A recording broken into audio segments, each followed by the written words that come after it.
Welcome, everyone. It is so wonderful to see you here. War has come to the Prime Dominion.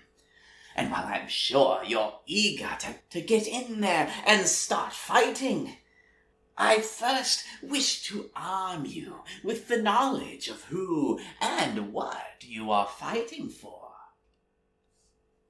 The Prime Dominion.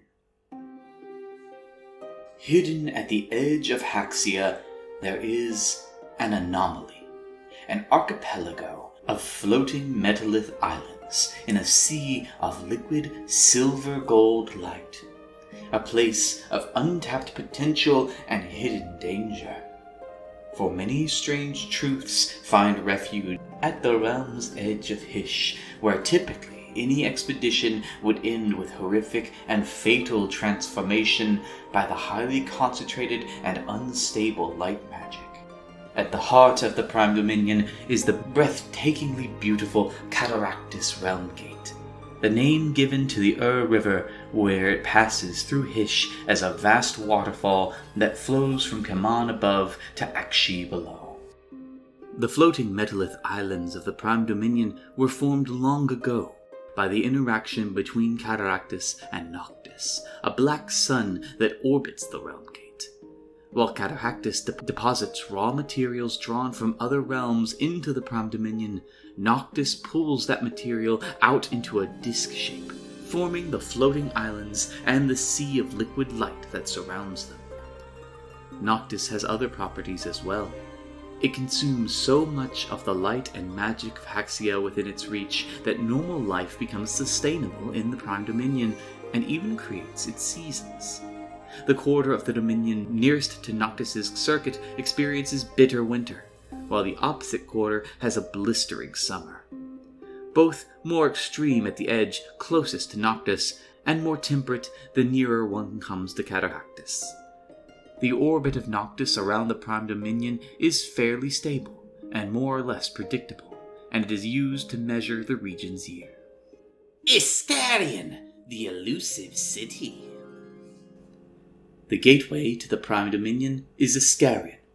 Stretching almost the full length of the banks of the bay surrounding the Cataractus Realm Gate, the city is now a fortified but cosmopolitan metropolis. Most trade within the Prime Dominion passes through Iskarion, as the safest way to reach the Dominion is through the Realm Gate. The Shimmer Sea! The sea of silver-gold liquid light glitters between the floating islands and forms a disk that the ships of the Prime Dominion can sail upon. Skyships may fly over and under it, traversing the surface through the shadow tides that swirl in indecipherable patterns around the islands, as the Shimmer Sea is disrupted by the orbit of Noctis. Noctis makes life in the Prime Dominion possible and relatively safe in Haxia, yet is also a great hazard. There are horrific riptides in the winter months as the strongest winds blow towards Noctis. Most merchant ships tend to migrate around the Shimmer Sea to avoid it, staying in the areas enjoying spring, summer, and autumn as much as possible.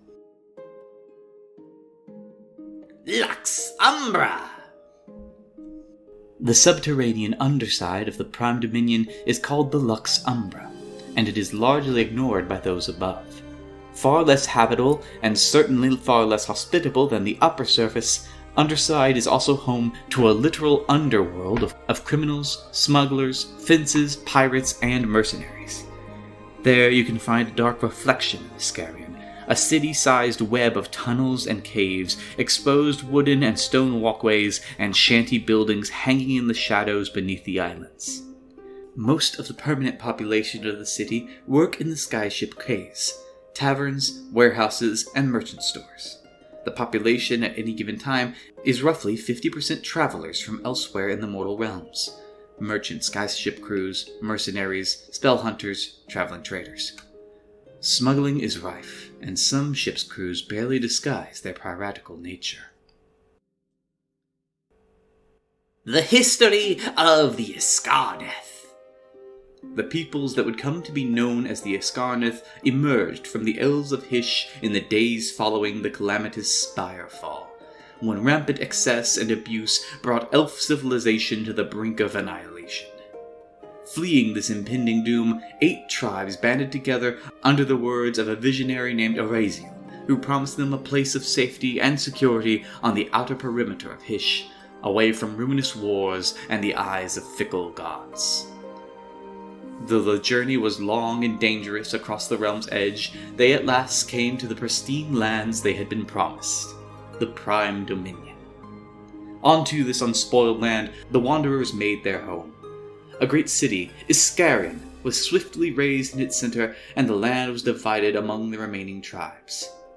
For his stewardship, Eraziel was made their ruler, the Seraph Iskar, and ruled over his fledgling kingdom as Seraph. The Iskarnath Seraphate was born. Soon, a new generation was born who had not known the Spirefall, and in the years that followed, their newfound prosperity provoked the flaws that had once damned Hysh as intrigue at court mounted. As the decades passed, rivalry grew into conflict and rumors turned to accusations. Many bitter truths were revealed, yet one was darker and more damning than the rest. Eraziel, their savior and seraph, was in truth a soul-blight vampire. In their last united act, the elves who would become the satraps ambushed their leader in the Senate chambers and slew him upon its steps. Afterwards, each retreated to their own chambers and domains, for none trusted the others not to be a soul-blight as well, mistaking their ambitions for the damnation of vampirism. A brittle peace descended as each satrapy pursued their own agenda while the throne of Iskarion sat empty. Peace, long endured, must lead to war, and so it was in the Prime Dominion. Tensions rose between the satrapies. Old grudges and slights festered, and the sins of the elves returned again to stoke pride and ambition. A series of incidents that might have been overcome with cooler heads, a ship sinking in neutral waters, a lover's quarrel, a relic of the past resurfacing, and a pirate attack on the capital city's harbor, all aligned within the space of several weeks. It was the spark that lit a fuse woven by centuries, and it became inevitable that soon the entire Prime Dominion would be at war. It was the Selendek that struck first, launching a surprise invasion of their long-standing rivals, the Teklandek, on the shores of Wereth. But other battles quickly erupted across the Seraphate. While ambition and vengeance tore the Dominion apart, there were those who came to suspect that there was a hidden hand at work, stoking the fires and spreading discord. That dark presence revealed itself in grand fashion at the winter ball held in Iskarion, tearing the great castle Iskar from the earth and ascending skyward over the Palace of Dawn. Mithridates Alti, vampire lord and former priest-king of a hallowed necropolis, spoke to the great gathering of Iskarnath nobles and mercenaries. It had been him, centuries ago, who had led the elven tribes to this promised land and delivered their salvation by way of the puppet Eraziel. He claimed by his direction alone had the fledgling Iskarnath began to transform the Dominion into a Dominion truly free from meddling gods, and only by his direction would this grand work be completed. He called upon the realm to honor the fealty they gave to Eraziel and name him as Seraph and join his soul-blight court. Only Elucidrad of Dornyar, who saw the truth of the past and future, accepted the vampire's offer. The rest took up an unsteady alliance and together attacked the flying castle. The battle was fierce, and even united, the Iskarnath were pressed to the breaking point, yet defeated Alti through terrible and bloody sacrifice. This battle brought about the end of the war. Through his defeat, Mithridates Alti had succeeded in bringing together the Iskarnath. Surveying the devastation wrought on their capital city and across the Dominion, the satraps formed a new government and named Dariel the Resplendent as their new seraph, who took the dawn of this day as his sigil. More than 10 years have now passed since the Civil War, and the Iskarnath have thrived. Now, rolling thunder peals, a harbinger of a war not for the Seraphate's identity, but its very survival. Dariel the Resplendent, Seraph Iskar. Seraph Dariel, formerly satrap of the Teklendek, was crowned seraph following the Iskarnath Civil War. Patience, tradition, and the pursuit of mastery characterize his rule, and he has devoted much of his time and effort into the infrastructure and civic development of the Dominion. While a capable commander and warrior in his own right, Dariel's real genius lies in politics and diplomacy. The Iskarnath Seraphate has thrived under his rule. Renea Oathsworn! Formerly satrap of the Seklendek, Renea is a charismatic and outspoken leader. From poor and infertile lands, she rallied the largest army of the Iskarnath Civil War. Body still bloody with wounds she suffered during the invasion of Wyrnith, her valor at the siege of Castle Iskar and the enduring loyalty of her troops convinced Seraph Dariel to spare her life in the interest of reuniting the shattered nation. Instead, she went into exile, although her oath to defend her people endures. Warden Atressa Redhand. Formerly the satrap of the Idrelek, Atressa was a great warrior and a fiercely inspiring, if uncompromising, leader. Following Seraph Dariel's ascension, she was made Duchess of the Outer Isles and Warden of Iskarion. When news of Wa Mogrek reached the Dominion, Atressa and a small band of volunteers calling themselves the Red Hands set out to ambush the invaders. Although she gave her life in the effort, her victory delayed the Wa, and she personally dealt Mogrek himself a grievous wound. Duke Coridius Lightbringer. Formerly the satrap of Ruular, Coridius is forward-thinking and inventive, a genius of mechanical engineering and battlefield innovation. After the Civil War, he was made Duke of the Inner Isles and put towards civil and military development.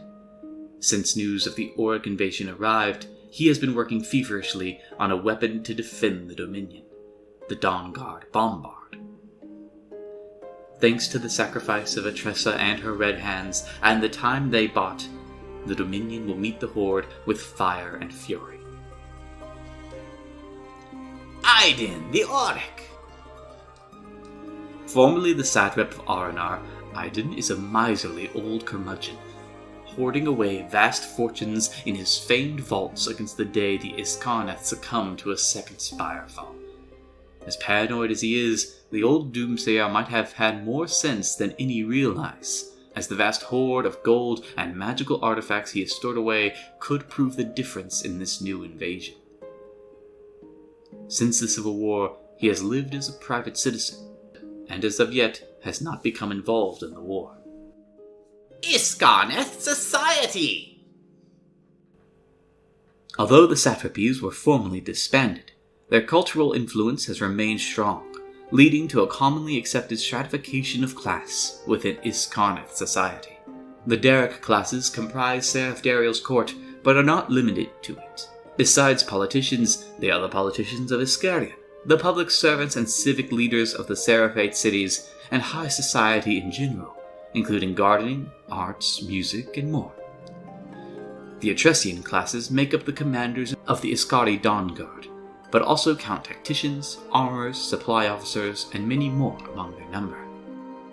The Coridic classes are the scholars, academics, tutors, and educators of the Seraphite. Those closest to the Coridias are the Iskarnath's greatest minds, and remain unrelenting in their fields of research. The Adinian classes are the Dominion's merchants, traders, bankers, and brokers, as well as craftsmen and builders of all type. The waning Zagric political movement consisted of malcontents who voiced anti-Darian sentiment. They found their champion with the Prince of Dawn, Zagradiel, a distant nephew of the Seraph.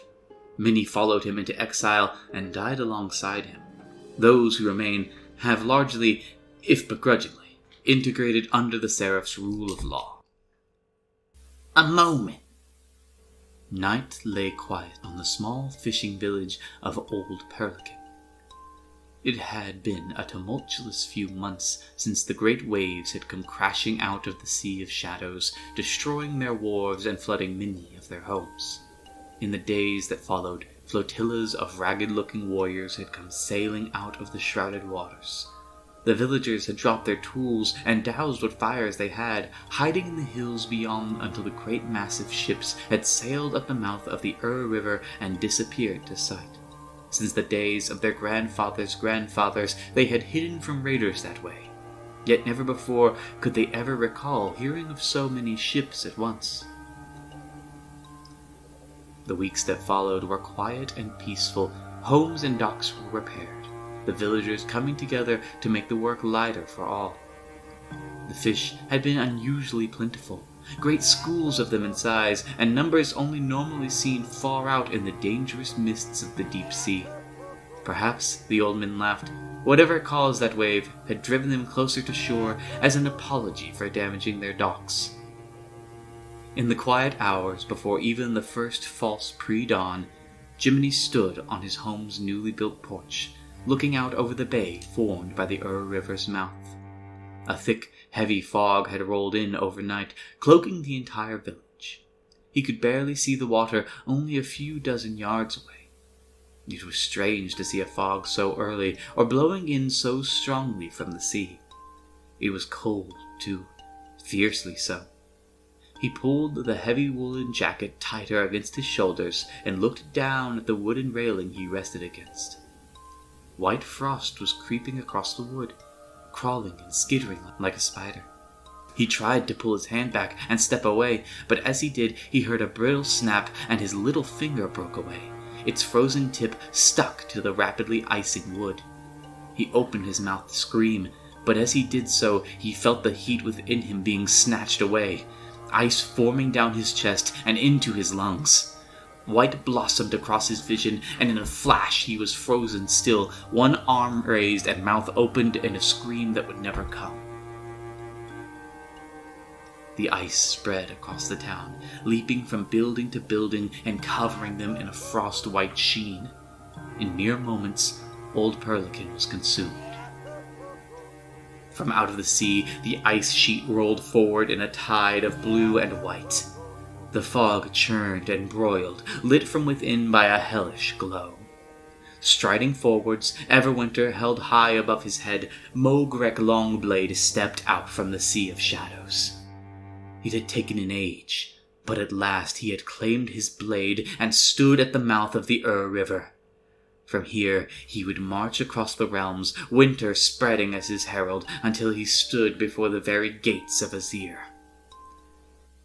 His Wa would be unending. His army of idols marched at his heels. Orcs from every corner of the realms would heed to his banner. They would tear aside the gates of heaven, cast down this paltry age of Sigmar he had awoken to, and usher in a new age of war and ice and glorious eternal conflict. It would be an age of winter, an age of Gorka Morka. Player coalitions! It's time to choose which side you're on. You may choose to take up the cause of either Wa Mogrek or one of the 5 allied coalitions in the Iskarneth Alliance. Wa Mogrek are comprised of Orcs, Grots, Trogoths, Gargants, Ogres, and anyone else that has heeded the call of the Wa or joined with them in the pursuit of the destruction of Prime Dominion. The Iskarneth Alliance is made up of 5 disparate coalitions that have come together to defeat Mogrek. The Iskari Dawnguard, the Seraphate army under the command of Renea Oathsworn. The army of Azir, Stormcast, and their allies under the command of Night Quester Attica. The Undesired, smugglers, pirates, and malcontents from Iskarion's underside, brought together by the Skaven Lickspit. The Tetrarchy, undead and their mortal followers, brought together by the reanimated heads of 4 generations of priest kings. The Black Choosing, a pilgrimage of chaos followers seeking vengeance and the eye of the Vanguard. Well, that's not nearly enough to make your decision, is it? Joining a war is a very big decision. You should have all the information you can get before you make it. Here, Let me elaborate. Wah, Mogric! A storm has come to the mortal realms. First is the bitter cold, stealing breath and sapping strength. Then comes the thunder, distant and ominous. It grows nearer and more frequent until soon it is a constant crash. The air grows dark and purple bruised. Green lightning splits the sky, falling not from the heavens but rising out the crawling horizon. It is the Horde. Stone colossi march among them, green lightning crawling across their faces. Their footsteps are the thunder. From among them, a giant among giants emerges, raising aloft a tongue of red fire like a burning wound on the horizon. The sky split and scream in primal rage. It is Mogric, and he is the storm. Not since Gorka Morka walked the realms in flesh has such an avalanche of Wa energies been brought together. At their head is Mogric Longblade, an Auric warlord of prodigious size and wielding power from the age of myth. At his side march hundreds of idols of Gork. Each of these stone colossi is a precious relic and powerful weapon, for they act as conductors of Wa energy, gathering it and amplifying it back manifold. One idol could make a war boss mighty. Hundreds reshape the realms everywhere they tread. This concentration of power is like a raging beacon, calling in greenskins and their destructive allies across the realms. It is the greatest promise of war and violence in 100 years, and the chance to fight side by side with Gorka Morka's flesh and blood. Mogric's goals are not subtle. In ages past, Mogric vowed that he would do what all the Chaos Gods could not: break down the walls of Azir. He seeks, above all else, to herald the return of Gorka Morka to the mortal realms, whole and in the flesh. To his mind, Sigmar's defeat and retreat from the forces of chaos are the sole cause for all that has befallen the realms, including Gorka Morka's absence. He believes that if he can bring the war to Sigmar again, reawaken the God King's warrior spirit, he can start a war worthy enough for the Green God to return and fight once more. Anything and anyone that gets in the way of his march on Azir are nothing more than ants to be squashed, including the Prime Dominion. My name is War. My name is War. My name is Mogric Everwinter. Mogric Longblade, son of Gork and doom of cowards. I've walked with gods and seen them bleed, and will again. I will shatter the heavens and bring fury to the realms once more. Towering above even the largest of his kind, Mogric is a near primordial force of strength and fury. He wields the fabled Longblade in one hand, a sword forged by the last and greatest of Grogny's students, and in the other holds an Everwinter bound to his will. Wa energy crackles across his massive frame, and an army of idols bow to his command. He is the self-proclaimed son of Gorka Morka, a demigod from the age of myth, and has come to fulfill his oath. In ages past, after Sigmar fled from Archaon in cowardice, and the realms fell into the age of chaos, Mogric boasted before gods and mortals that he alone would break the gates of Azir. He sought out the legendary smith known as the Iron Sage to forge a weapon for his task. Yet so afraid was the smith that he chose his own death rather than surrender the Longblade. He released the Everwinter shackled within his forge and ensnared Mogric in ice for centuries. Newly released from his frozen prison upon the Isle of Frorholm and master of the very Everwinter which held him, Mogrek Longblade has marched his army of rogue idols up the river itself like a great and frozen road. Many grots, Uruks, ogres, and even gargants witnessed his return, and it was not long before the banners of their kind flocked to Mogrek's side. At the Ashfall Delta in Akshi, Mogrek slew a Tressa Red Hand, warden of the Iskarnath Seraphate, and the army she had assembled to halt his advance. Though he was victorious, the elf managed to wound him, driving her sword deep between his ribs. The pain of the injury lingers with him still, instilling a new drive within him. It will not be enough to simply batter his way through the Prime Dominion on his way to Azir. He will see it burn. The Mooncaller! The Grot shaman known as the Mooncaller is a diminutive and wasted thing, even among his kind. His jittery, shuddering form, ever swaddled in a filthy and ragged cloak, would be neither intimidating nor inspiring, were it not for the mask he wears over his gnarled features. This grotesque visage is waxy, almost cartilaginous.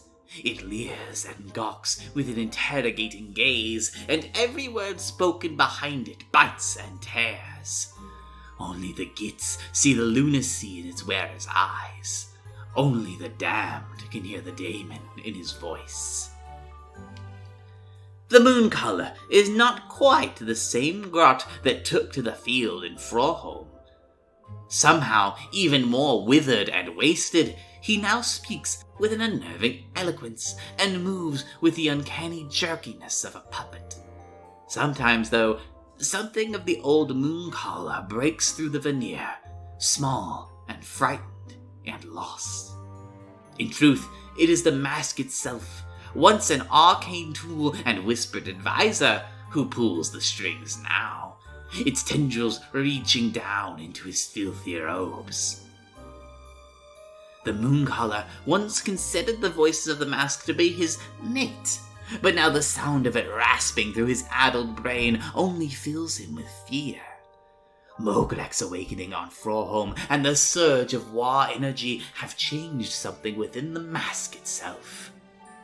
It is no longer working to subvert the Mooncaller's faith in the Bad Moon, but to channel it. Perhaps the one thing more dangerous than a zealot in a corrupted mask is a corrupted mask that has become itself a zealot. War Chanter Wapkagut! There was never anything particularly special about the War Chanter Wapkagut, until one day there was. Uruks of his calling drum anything, the ground, the enemy skulls, the other boys, to the beat of the pounding in their own head. But there was just something right different about Wapkagut's drumming. It doesn't just incite the lads to ever greater acts of violence. No, when Wapkagut's around, they have a proper good time of it too. If Wapkagut had the words to describe himself, which, to be clear, he does not, he would tell you that he's a musician. He sees the rhythm of the realms, the fundamental frequencies of the magics that bind all things together. His beat resonates with the greenskins, tapping into the primal heartbeat of the war, singing to the core of their being. When he drums, those around him don't just want to break faces. No, they believe themselves capable of anything. And when an Uruk believes something hard enough, it tends to actually happen.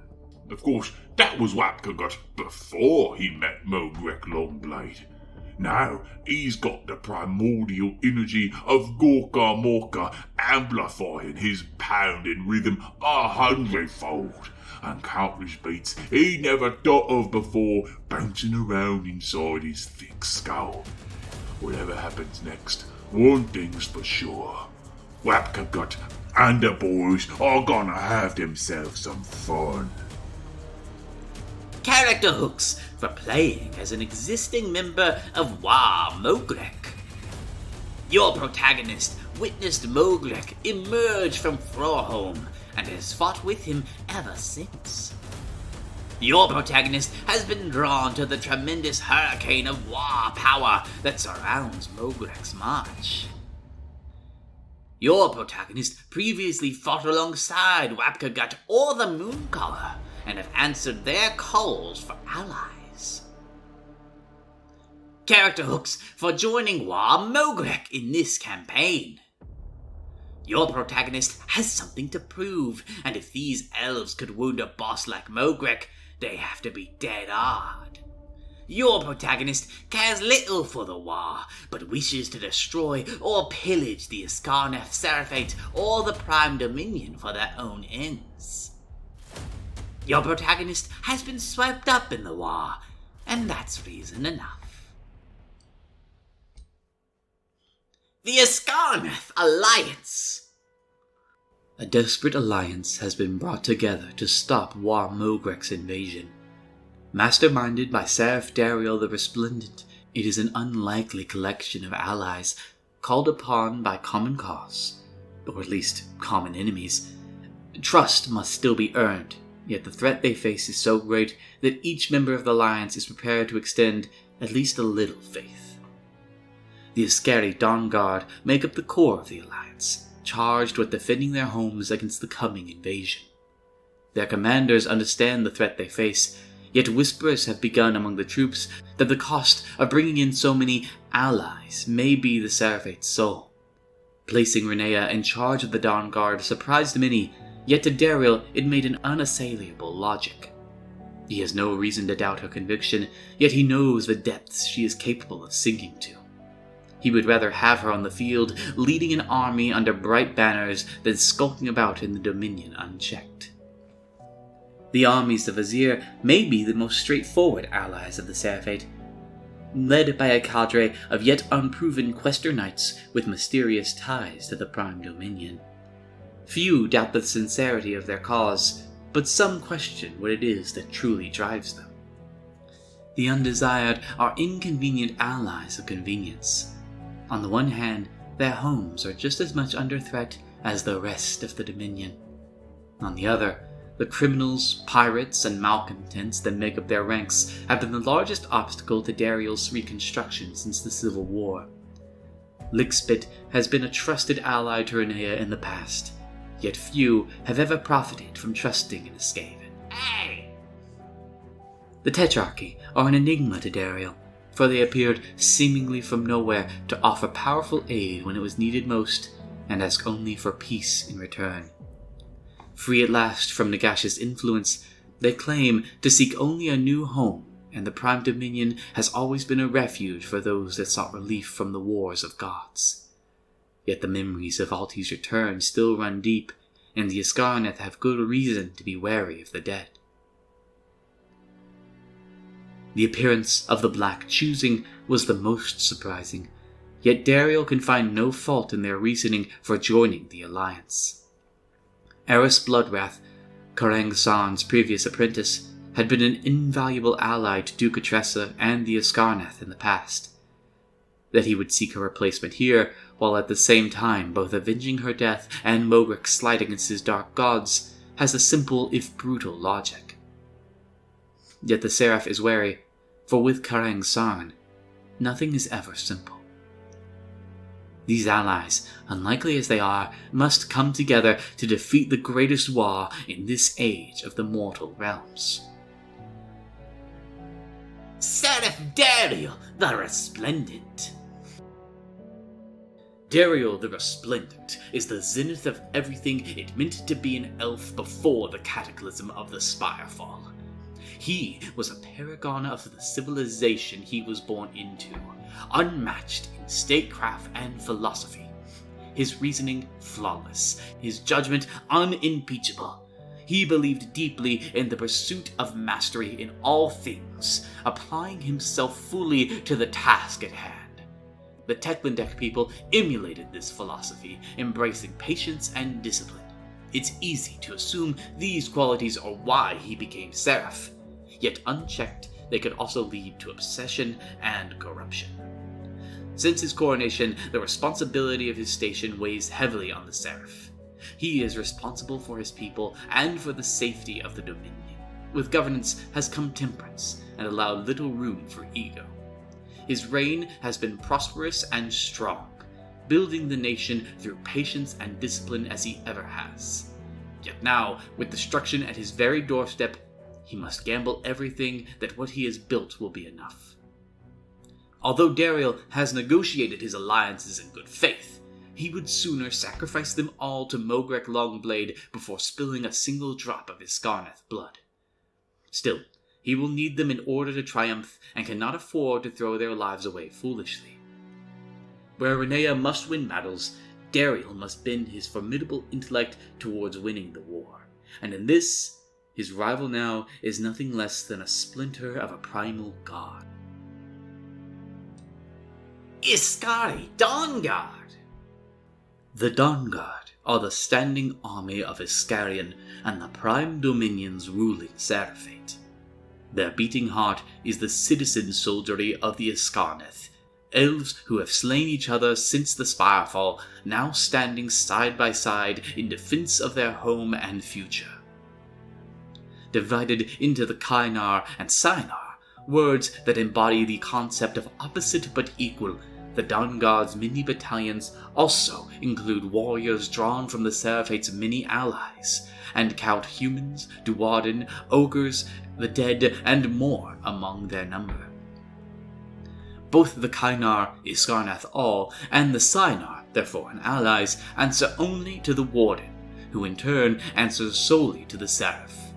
In this way, the Dawnguard have broad authority to self-govern, as they are divorced from the countless intrigues of the Seraphate's civilian classes. Atressa Redhand, the first, former, and deceased warden, had argued that the Dawnguard needed this legislative freedom to mobilize quickly against emerging threats. Seraph Dariel agreed, but only because it meant dissenting voices could not hold his army politically hostage. Each battalion practices a distinct way of war, bringing a combined arms philosophy to the battlefield. The small yet elite Iskindi Kynar battalions are the most recognizable, carrying slender arquebuses with wheel-lock firing mechanisms, while their most keen sharpshooters wield experimental rifles with chambered rounds. Far more numerous are the Vanadir Kynar, traditional elvish pike blocks that present a bristling, impenetrable wall of sun steel to their opponents. While the Maiden Kynar form each city's watch, steely-eyed crossbowmen behind a wall of stern swordsmen skilled in close-quarters combat. Founded by a former free-guilder who fought in the Civil War, the Sinar Valencia are a heavy cavalry battalion drilled on the open fields of Loris, while the Shock Attack Battalion of Sinar Heraldar, Field Fire Slayers, Dark Oath, Thimerich, and more of similar temper. Other, more secretive battalions are rumored, yet rarely seen. Some speak of a tithe secretly paid for the protection of the Osiarch Empire, while others claim a skink starseer watches over the Prime Dominion from an ancient throne carved of hardened light. Whatever the truth, all are bound to answer the Seraph's call to arms.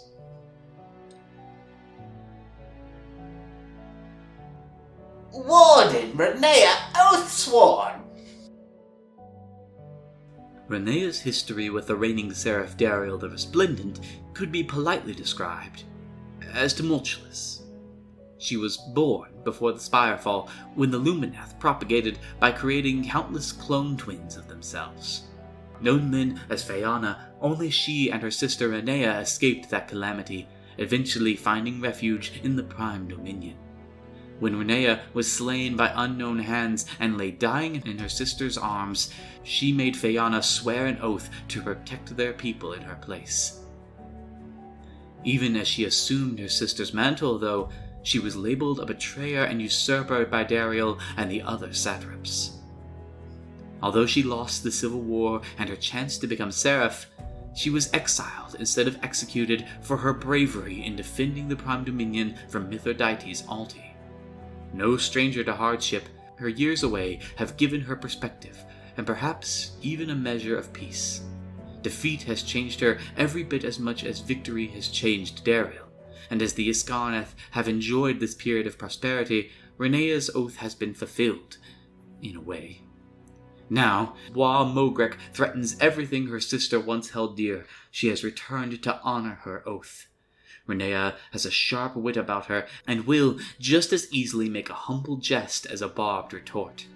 She smiles easily, albeit with a pained look in her eyes, and often laughs just as quickly, even if one could be forgiven for hearing bitterness behind it. Character hooks for playing an existing member of the Iskari Dawn Guard.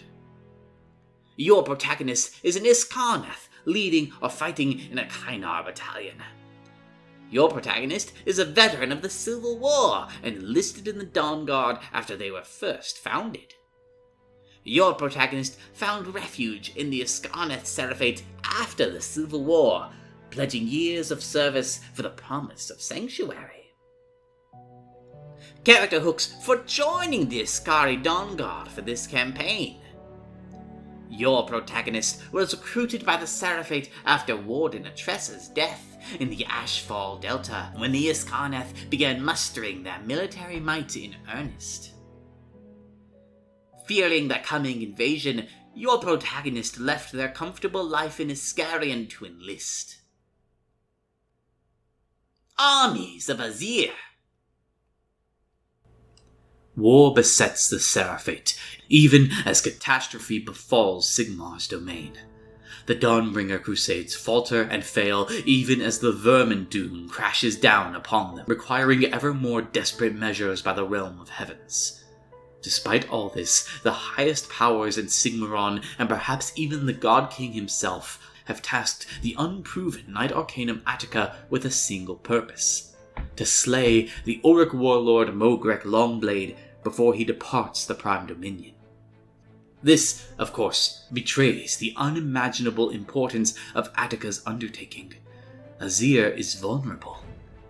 It is not the Knight Arcanum's place to know the means by which Mogrek will break the gates.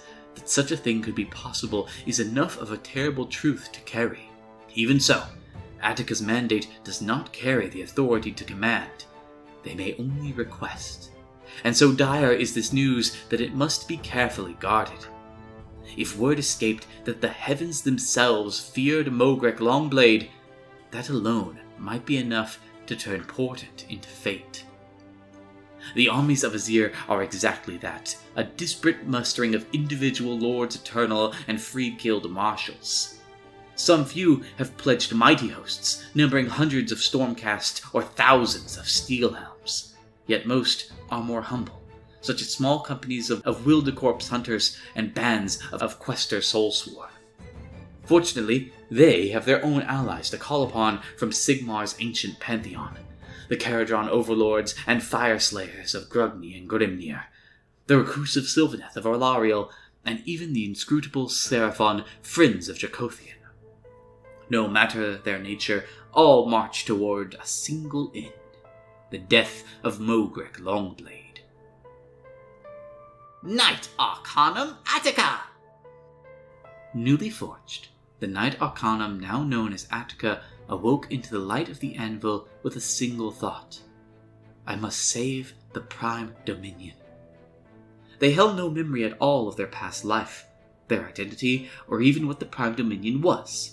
Yet an overwhelming and undeniable urge to fulfill this task had been forged into the fabric of their being. Though rare, especially among the first forged, such forgings had been known to occur, and so the new knight was named a Quester, granted leave to gather together any that would heed their call. Mighty as any other Stormcast Eternal, Attica has never fought a battle, at least not since they were reforged. They rarely remove their mask impassive, and the irony of this is not lost on them, for it serves as a poignant metaphor. To the warriors they have mustered, Attica is a resolute and capable commander. They are stern of demeanor, yet compassionate of manner, spending long hours learning about those they now cast into battle and death. Their natural leadership is perhaps to be expected, as Attica wears the cerulean armor of the Tempest Lords. though they have never served alongside their storm host.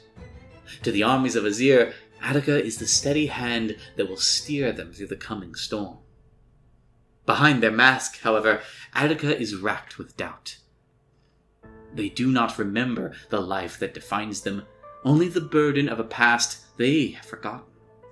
Although they possess an unyielding sense of duty, they still feel as though they have been judged and found wanting for a terrible failure they cannot recall. Though newly wrought in the God King's image, they know in their heart Sigmar was never their god in life, and secretly hope that when they do fall, they will join those Stormcast who never returned to the Anvil. Character hooks for playing as a member of the armies of Azir.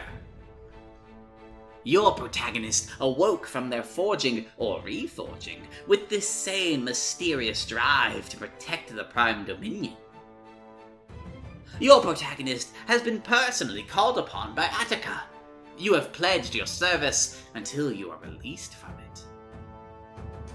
Your protagonist believes there is a chance to earn favor either with Azir or the Seraphite.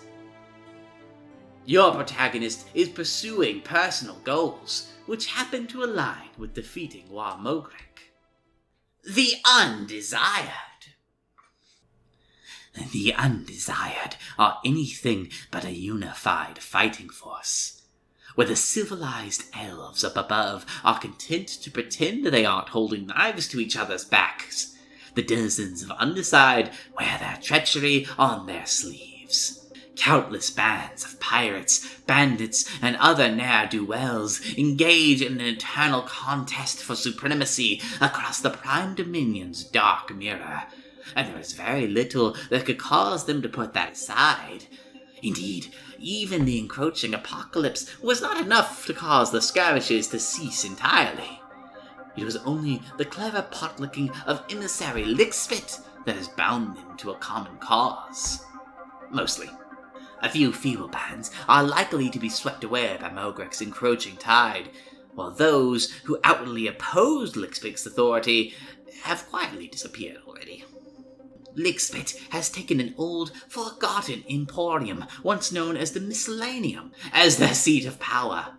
It is a humble seat, and Lickspit has done little to make it any grander, preferring to spend resources on practical matters, such as fortifications. It is no matter, however, for Lickspit knows better than most that a humble appearance can disguise one's true power. Though never intended as a bulwark, the Miscellaneum is surprisingly well suited to the task. Situated close to the front line, yet not so close that it faces significant threat, the old building is as utilitarian and sturdy as one could hope for in such an impoverished region. Here, blades are sharpened against the dark, and mistrustful eyes glint from the shadow. Mogrek and his forces believe that Underside will be an easy target, much less well-provisioned than the folks above. They believe this only because they have yet to reckon with the perfidious might of the Undesired.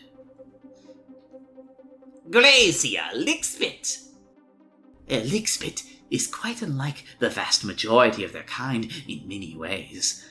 Where most Skaven live and die at a frantic pace, Lickspit is a veritable ancient.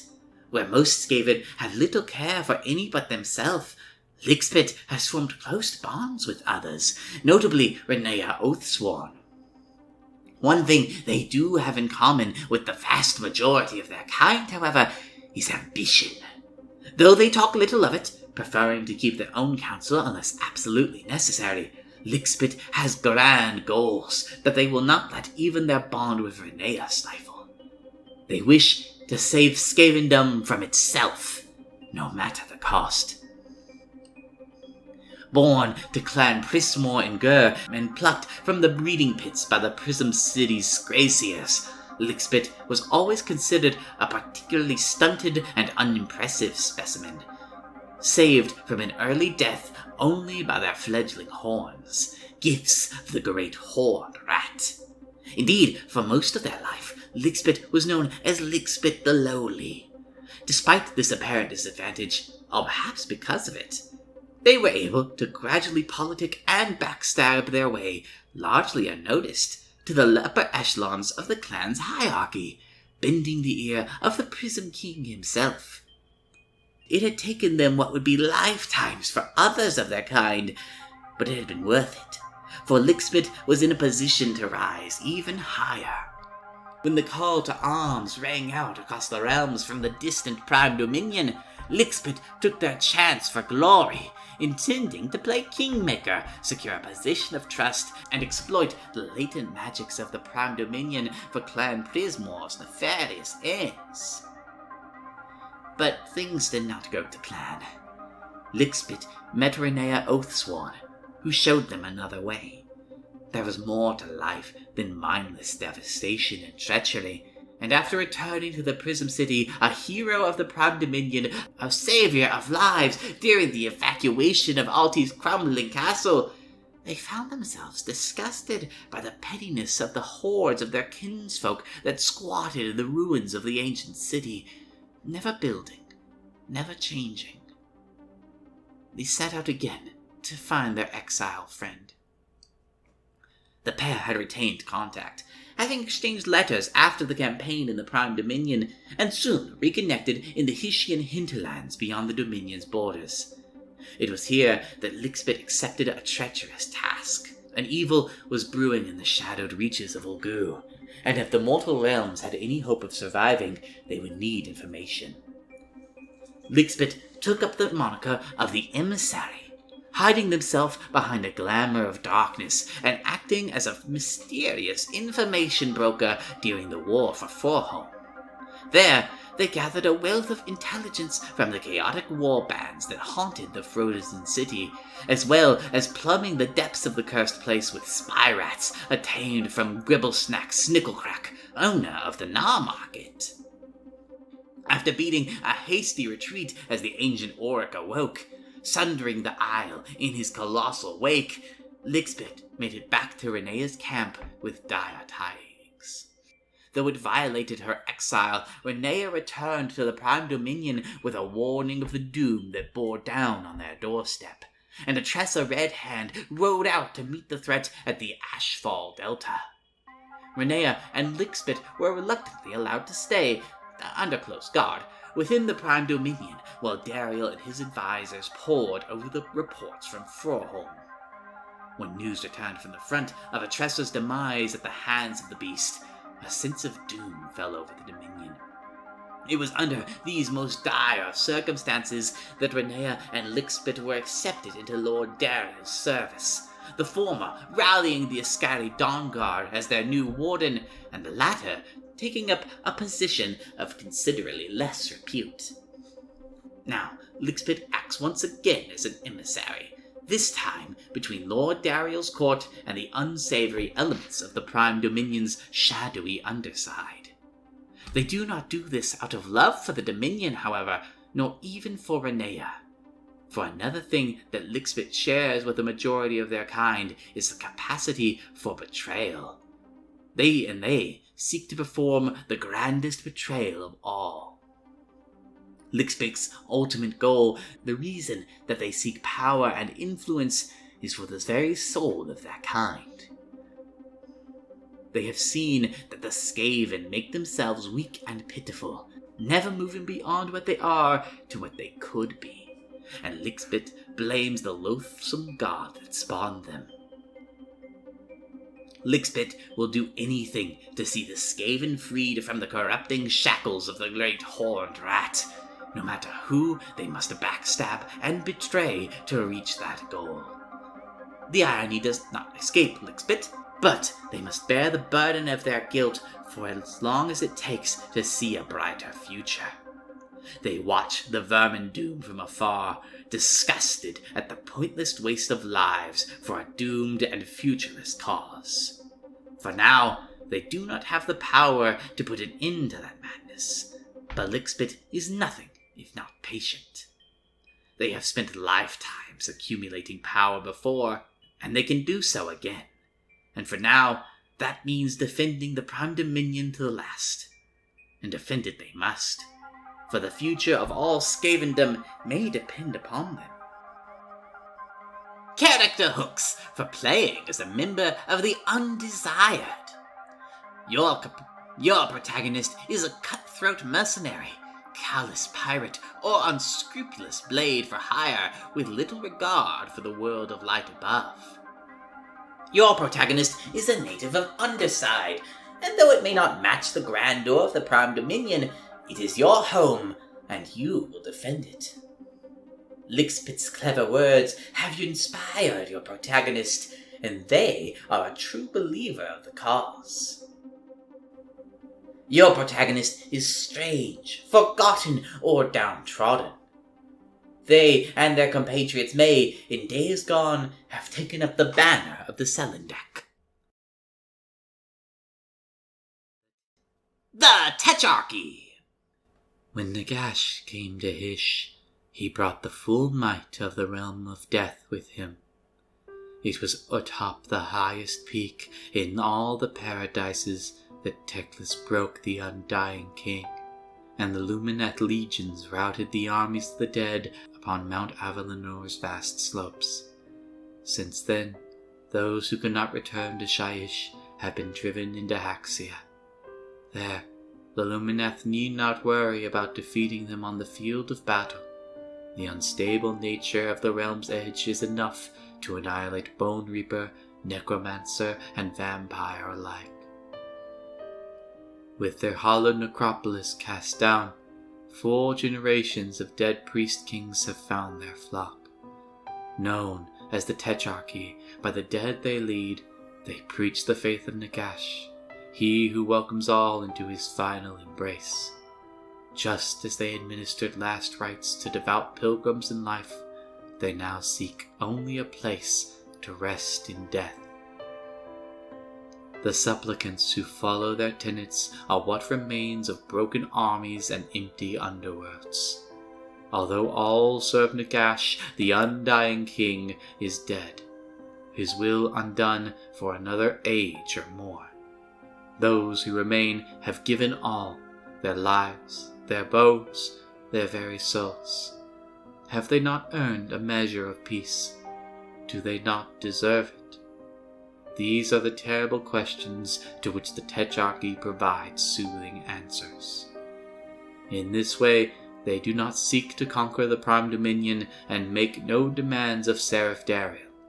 Instead, they ask, humbly, for a meager place where they may rest undisturbed by gods and mortals. The Tetrarchy. Mithridates Bur the first, Mithridates Iki the greatest, Mithridates Us the least, and Mithridates Dort the last. Their bodies ruined, yet their litanies clearly chanted. 4 generations of holy royalty now share a single crown. In their exile, they have learned the fate of their blood sign, how their grandson Mithridates Alti became a soul blight in service to their legacy, and shepherded the first Iskarneth to safety in the Prime Dominion. They also learned how the Seraphate was only ever meant to be a feeding ground for their soul blight, their dominion a gnawing cancer within the outer reaches of Hysh. The Iskarneth rejected this fate and destroyed their grandson when he came to claim his throne. The Tetrarchy do not begrudge them and bear no ill will towards the elves. Alti was a failure, his weakness unbecoming of his forebears. The Basrips of Amasia were meant to rule through service to their people, not to hold power over them. Each of the Tetrarchy was a preacher and an absolute monarch who have all ruled in turn. Unused to anything other than deference and immediate respect in life, governing together in death has been a challenge. Despite their nature, they are still family, with all that implies. The 4 skulls bicker amongst each other constantly from the ornate reliquary shelf that holds their polished remains. Bur is matronly, stern and unyielding, while her son Iki is haughty and prideful, possessed of absolute conviction. His son Us is insecure and haunted by missteps and shortcomings, while his daughter Dort possesses a fiery spirit, bold and demanding in all things. Even among the legions of Nagash, they are regarded as elders from the age of myth, and when they choose to speak together, their words carry grave weight among the dead. Character hooks for playing as a member of the Tetrarchy. Your protagonist was part of Nagash's army that fought on Mount Avalenor and was defeated, retreating into Haxia. Your protagonist fought in previous wars along the River and wishes to fight no longer. Your protagonist has haunted the Prime Dominion since the Civil War and does not wish to be outcast and hunted any longer. Your protagonist is looking to recoup strength and power for future wars, as time is meaningless to the dead.